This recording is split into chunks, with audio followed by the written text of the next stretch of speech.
ನಮಸ್ತೆ ಮಿತ್ರರೇ, ಇವತ್ತು ರಾಜ್ಮಾ ಅಂದರೆ ಕಿಡ್ನಿ ಬೀನ್ಸ್ ಅಂತ ಏನು ಕರಿತೇವೆ ಅದು ಮತ್ತು ಜಾಕ್ ಫ್ರೂಟ್ ಸೀಡ್ಸ್ ಅಂದರೆ ಹಲಸಿನ ಬೀಜವನ್ನು ಉಪಯೋಗಿಸಿ ನಾನೊಂದು ಕ್ವಿಕ್ಕಾಗಿ ಒಂದು ರುಚಿಕರವಾದ ಗ್ರೇವಿಯನ್ನು ಮಾಡಿದ್ದೇನೆ. ಹೆಚ್ಚಾಗಿ ನಾವು ಸೌತ್ ಇಂಡಿಯಾದಲ್ಲಿ ರಾಜ್ಮಾವನ್ನು ಹೆಚ್ಚು ಬಳಸುವುದಿಲ್ಲ. ಇದು ಒಂದು ನಾರ್ತ್ ಇಂಡಿಯಾದ ಡಿಶ್. ಅಂದರೆ ರಾಜ್ಮಾ ಹಾಗೂ ರೈಸ್ ಅವರದೊಂದು ಫೇವರೆಟ್ ಡಿಶ್. ಅಂದರೆ ರಾಜ್ಮಾದಲ್ಲಿ ಅನೇಕ ಆರೋಗ್ಯಕರವಾದ ಅಂಶಗಳು ಇದೆ. ಹಾರ್ಟಿನ ಆರೋಗ್ಯಕ್ಕೂ ಸಹ ಬಹಳ ಉತ್ತಮ. ಯಾರು ವೆಯ್ಟ್ ಲಾಸ್ ಮಾಡಲಿಕ್ಕೆ ಇಷ್ಟಪಡ್ತಾರೆ ಅಂಥವರಿಗೆ ಸಹ ಇದು ಒಳ್ಳೆಯದು. ತುಂಬ ಫೈಬರ್ನಿಂದ ಕೂಡಿದ್ದಂಥದ್ದು.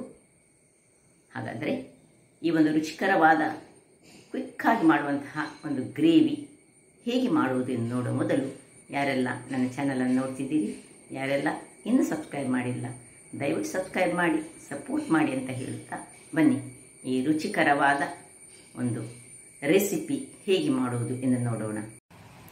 ಮಿತ್ರರೇ, ಇವತ್ತು ಈ ರಾಜ್ಮಾ ಬಹಳ ಒಂದು ಆರೋಗ್ಯಕ್ಕೆ ಉತ್ತಮವಾದ ಅನೇಕ ಪೌಷ್ಟಿಕಾಂಶವನ್ನು ಹೊಂದಿರುವಂಥದ್ದು. ಅದರೊಟ್ಟಿಗೆ ಈ ನಮ್ಮ ಹಲಸಿನ ಬೀಜವನ್ನು ಬಳಸಿ ಒಂದು ರುಚಿಕರವಾದ ಒಂದು ಗ್ರೇವಿಯನ್ನು ಮಾಡುವ ಪದಾರ್ಥ ಮಾಡುವ. ಸೊ ಇಲ್ಲಿ ನೋಡಿ, ಹೆಚ್ಚು ಇದಕ್ಕೆ ಏನು ಸಾಮಗ್ರಿಗಳು ಬೇಡ. ಕಾಮನ್ ಆಗಿ ನಾವು ಯೂಸ್ ಮಾಡುವಂತಹ ಹಳದಿ ಪುಡಿ, ಮೆಣಸಿನ ಪುಡಿ, ಕೊತ್ತಂಬರಿ ಪುಡಿ ಬೇಕು ಮತ್ತು ಸ್ವಲ್ಪ ಗರಂ ಮಸಾಲ. ಅದರೊಟ್ಟಿಗೆ 3 ಈ ಟೊಮ್ಯಾಟೊವನ್ನು ಹದ ಸೈಜ್ನ ಟೊಮ್ಯಾಟೊವನ್ನು ಕಟ್ ಮಾಡಿ ಇಟ್ಟುಕೊಂಡಿದ್ದೇನೆ. 2 ನೀರುಳ್ಳಿ ಕಟ್ ಮಾಡಿ ಇಟ್ಟುಕೊಂಡಿದ್ದೇನೆ. ಒಂದು ಅರ್ಧ ಇಂಚಿನಷ್ಟು ಶುಂಠಿ ಬೇಕು. ಒಂದು 4-5 ಬೆಳ್ಳುಳ್ಳಿ, 2 ಕಾಯಿ ಮೆಣಸು, ಜೀರಿಗೆ ಮತ್ತು ಸ್ವಲ್ಪ ಹಿಂಗು ಬೇಕು. ಕೊತ್ತಂಬರಿ ಸೊಪ್ಪಿದ್ರೆ ಕೊತ್ತಂಬರಿ ಸೊಪ್ಪು ಸಹ ಬೇಕು. ಈಗ ಮೊದಲಿಗೆ ನಾವು ಈ ರಾಜ್ಮಾ ನೆನೆಸಿಟ್ಟ, ಇದನ್ನು ನಾನು ಓವರ್ ನೈಟ್ ಸೋಕ್ ಮಾಡಿದಂತಹ ರಾಜ್ಮಾ. ಇದು ನೋಡಿ ಸಿಪ್ಪಿ ತೆಗೆದಂತಹ ಹಲಸಿನ ಬೀಜ. ಈಗ ಇದನ್ನು ನಾವು ಮಿಕ್ಸ್ ಒಂದು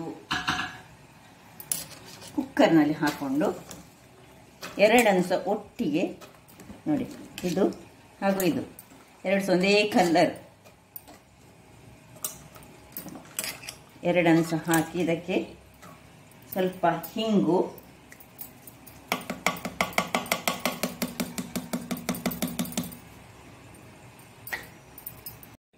ಸ್ವಲ್ಪ ಕರಿಬೇವಿನ ಸೊಪ್ಪು ಹಾಗೂ ಸಣ್ಣದಾಗಿ ಹೆಚ್ಚಿಟ್ಟಂತಹ ಶುಂಠಿ ಮತ್ತು 1 ಬೆಳ್ಳುಳ್ಳಿ ಇಷ್ಟನ್ನು ಹಾಕಿ ಅದಕ್ಕೆ ಮುಳುಗುವಷ್ಟು ನೀರನ್ನು ಹಾಕೊಳ್ಳೋಣ. ನೋಡಿ, ಇಷ್ಟ ಇದಲ್ಲ, 1 ಲೋಟ ನೀರು ಹಾಕಿದೆ. ಇನ್ನು ಒಂದು ಅರ್ಧ ಲೋಟದಷ್ಟು ನೀರನ್ನು ಹಾಕ್ಕೊಂಡು ಇದನ್ನು 2 ವಿಸಿಲ್, ಮತ್ತು ಅದು ನಿಮ್ಮ ಕುಕ್ಕರಿಗೆ ಅನುಗುಣವಾಗಿ ಹೇಗೆ ಬೇಯ್ತದೆ ಅದರ ಪ್ರಕಾರ ನಾವು ಇಟ್ಟುಕೊಂಡು ವಿಸಿಲನ್ನಿಟ್ಟು 2 ವಿಸಿಲ್ ತೆಗೆಯೋಣ.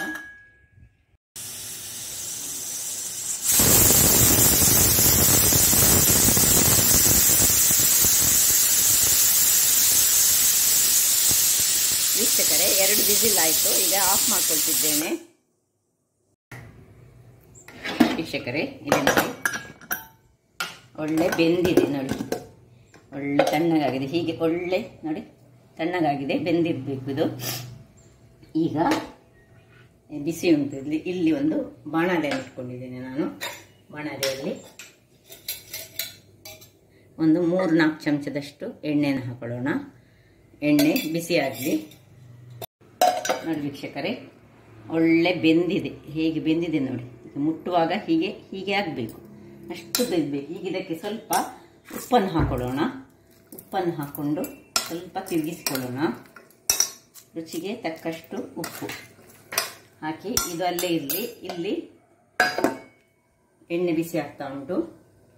ಅದಕ್ಕೀಗ ಮೊದಲಿಗೆ 1 ಚಮಚದಷ್ಟು ಜೀರಿಗೆ ಹಾಕೊಳ್ತಿದ್ದೇನೆ. ಇನ್ನು ಇಲ್ಲಿ ನೋಡಿ, ಈ ಶುಂಠಿ ಮತ್ತು ಬೆಳ್ಳುಳ್ಳಿಯನ್ನು ಸ್ವಲ್ಪ ಹೀಗೆ ಒಳ್ಳೆ ಇದರಲ್ಲಿ ಜಜ್ಜಿಕೊಂಡು ಇದರಲ್ಲಿ ಹಾಕೊಳ್ಳೋಣ. 2 ಕಾಯಿ ಮೆಣಸನ್ನು ಸ್ಲಿಪ್ ಮಾಡಿ ಹಾಕೊಳ್ತಿದ್ದೇನೆ. ಇನ್ನು 2 ನೀರುಳ್ಳಿ, ಸಣ್ಣದಾಗಿ ಹೆಚ್ಚಿಕೊಂಡಂತಹ ನೀರುಳ್ಳಿ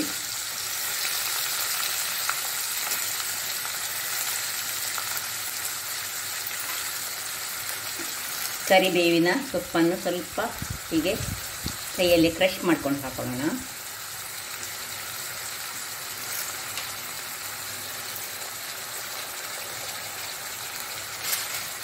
ಇನ್ನು ಒಳ್ಳೆ ಇದನ್ನು ಸ್ವಲ್ಪ ತಿರುಗಿಸ್ಕೊಳ್ಳೋಣ. ಒಳ್ಳೆ ಬಾಡಬೇಕಿದೆ. ಈಗ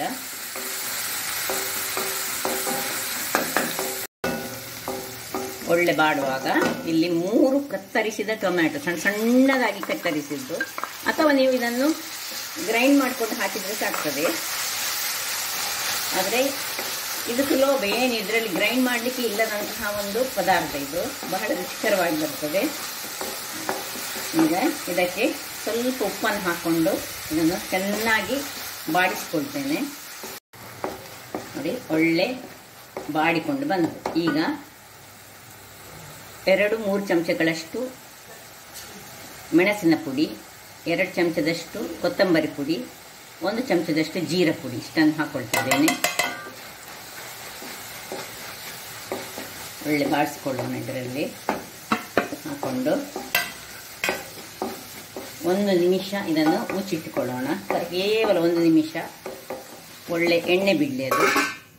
ವೀಕ್ಷಕರೇ ನೋಡಿ, ಒಳ್ಳೆ ಎಣ್ಣೆ ಬಿಟ್ಟಿತ್ತು, ಅದು ಫ್ರೈ ಆಯಿತು. ಈಗ ಇಲ್ಲಿ ನಾವು ಬೆಂದು ರೆಡಿ ಮಾಡಿಟ್ಟಂತಹ ಅದನ್ನು ನೋಡಿ, ಇವನ್ ಇದು ಸಹ ಒಳ್ಳೆ ಬೆಂದಿದೆ. ಹೀಗೆ ಬೆಂದಿದೆ ನೋಡಿ, ಮುಟ್ಟಿದ್ರೆ ಇದಾಗುವಾಗೆ ಉಂಟು. ಇದರಲ್ಲಿ 1 ಚಮಚದಷ್ಟು ವಿತ್ ಹಲಸಿನ ಬೀಜದ ಒಟ್ಟಿಗೆ ಇದಕ್ಕೆ ಹಾಕೊಳ್ಳೋಣ. ಹಾಕ್ಕೊಂಡು ಅಲ್ಲಿಟ್ಕೊಂಡು ಇದನ್ನು ಇದಕ್ಕೆ ಶಿಫ್ಟ್ ಮಾಡ್ಕೊಳ್ಳೋಣ. ಖಾರ ನೀವು ಮೆಣಸಿನ ಪುಡಿ ನಿಮಗೆ ಸ್ವಲ್ಪ ಹೆಚ್ಚು ಖಾರ ಬೇಕಿದ್ರೆ ಹೆಚ್ಚು ಖಾರ ಯೂಸ್ ಮಾಡ್ಬೋದು. ಇದು ಸಿಂಪಲ್ ಆಗಿ ಅನ್ನಕ್ಕೆ ಸಾಕ್ತದೆ, ಚಪಾತಿಗೆ ಸಾಕ್ತದೆ, ಯಾವುದಕ್ಕೆ ಸಹ ಆಗುವಂತಹ ಒಂದು ಇದು. ಇದಕ್ಕೆ ಸ್ವಲ್ಪ ನೀರನ್ನು ಹಾಕೊಳ್ಳೋಣ.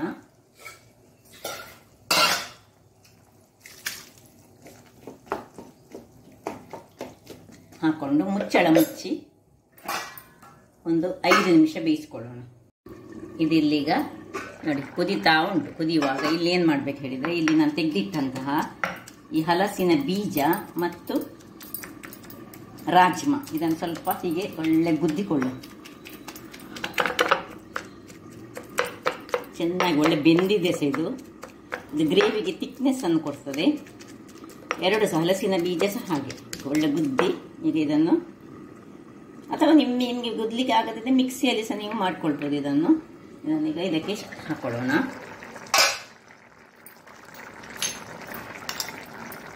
ಸಿಂಪಲ್ ಆದ ಪಟಪಟನೆ ಆಗುವಂತಹ ಒಂದು ಪದಾರ್ಥ.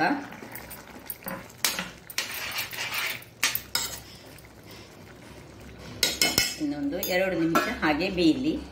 ವೀಕ್ಷಕರೇ, ಕೊನೆಯಲ್ಲಿ 1/4 ಚಮಚ ಅಥವಾ ಅರ್ಧ ಚಮಚದಷ್ಟು ಗರಂ ಮಸಾಲೆಯ ಪುಡಿಯನ್ನು ಹಾಕೊಂಡು 1/4 ಲಿಂಬೆಯ ರಸ, ತುಂಬ ಬೇಡ, ಹೆಚ್ಚು ನಾವು ಟೊಮ್ಯಾಟೊ ಹಾಕಿದ್ದೇವೆ, 3 ಟೊಮ್ಯಾಟೊ ಹಾಕಿದ್ರಿಂದಾಗಿ 1/4 ಲಿಂಬೆಯ ರಸ ಹಾಕ್ಕೊಂಡು ಒಮ್ಮೆ ಒಳ್ಳೆ ತಿರುಗಿಸ್ಕೊಳ್ಳೋಣ. ನಾವು ಬೇರೆ ಗರಂ ಮಸಾಲೆಗೆ ಏನು ಇದು ಸ್ಕಿಪ್ ಮಾಡ್ಬೋದು, ಬೇಕಿದ್ರೆ ಗರಂ ಮಸಾಲೆ ಪೌಡರ್ ಬೇಕಿದ್ರೆ ಮಾತ್ರ ಹಾಕಬಹುದು. ಕೆಲವರಿಗೆ ಗರಂ ಮಸಾಲೆ ಇಷ್ಟ ಇರುವುದಿಲ್ಲ ಅಂತ ಹಾಕೊಳ್ಳೋದು ಬೇಡ. ಒಂದು ಕುದಿ ಬೆರೆದು ಆಫ್ ಮಾಡ್ಕೊಳ್ಳೋದು ಸಾಕು. ಇನ್ನು ಸರ್ವಿಂಗ್ ಟೈಮ್ ಆಯ್ತು. ಗರಂ ಮಸಾಲೆ ಹಾಕಿ ಹೆಚ್ಚು ಲಿಂಬೆ ಹುಳಿ ಹಾಕಿ ಹೆಚ್ಚೊತ್ತು ಬೇಡ. ಆಯ್ತು, ರೆಡಿ ಆಯಿತು. ಇದನ್ನೀಗ ಆಫ್ ಮಾಡಿಕೊಂಡು ಸರ್ವ್ ಮಾಡೋಣ. ಏನು ಚೆನ್ನಾಗಿ ಪರಿಮಳ ಅಂತೂ ಸೂಪರ್ಬ್ ಆಗಿದೆ. ಹಲಸಿನ ಬೀಜ ಸಹ ಅದಕ್ಕೆ ಒಳ್ಳೆ ಮ್ಯಾಚ್ ಆಗ್ತದೆ. ಅಥವಾ ಇದು ತೆಂಗಿನಕಾಯಿ ಬಳಸದೆ ಮಾಡುವಂತಹದ್ದು, ಇನ್ನೊಂದು ತೆಂಗಿನಕಾಯಿ ಬಳಸಿ ಮಾಡಬಹುದು ಇದೇ ಒಂದು ಇದರಲ್ಲಿ, ಅದು ಸಹ ಬಹಳ ರುಚಿಕರವಾಗಿ ಬರ್ತದೆ. ನೋಡಿ ಏನು ಚೆನ್ನಾಗಿ ಬಂತು ನೋಡಿ. ಒಂದು ಬಟ್ಟಲು ಊಟ ಮಾಡ್ಬೋದು, ಚಪಾತಿ ತಿನ್ಬೋದು, ಏನನ್ನು ಸಹ ಯಾವುದಕ್ಕೂ ಸಹ ಸೂಟ್ ಆಗುವಂತಹ ರಾಜ್ಮಾ ಹಾಗೂ ಜಾಕ್ ಫ್ರೂಟ್ ಸೀಡ್ಸ್ನ ಕರಿ ರೆಡಿಯಾಗಿದೆ. ಹಾಗಾದರೆ ನನ್ನ ಈ ಕುಕಿಂಗ್ ಚಾನಲ್ ನಿಮಗೆ ಇಷ್ಟ ಆದರೆ ಬೋಳೂರು ಸುವರ್ಣ ಚಾನಲನ್ನು ಲೈಕ್ ಮಾಡಿ, ಶೇರ್ ಮಾಡಿ ಹಾಗೂ ಸಬ್ಸ್ಕ್ರೈಬ್ ಮಾಡಿ ಹಾಗೂ ನನ್ನ ಇನ್ಸ್ಟಾಗ್ರಾಮ್ ಪೇಜನ್ನು ಫಾಲೋ ಮಾಡಿ. ಧನ್ಯವಾದಗಳು.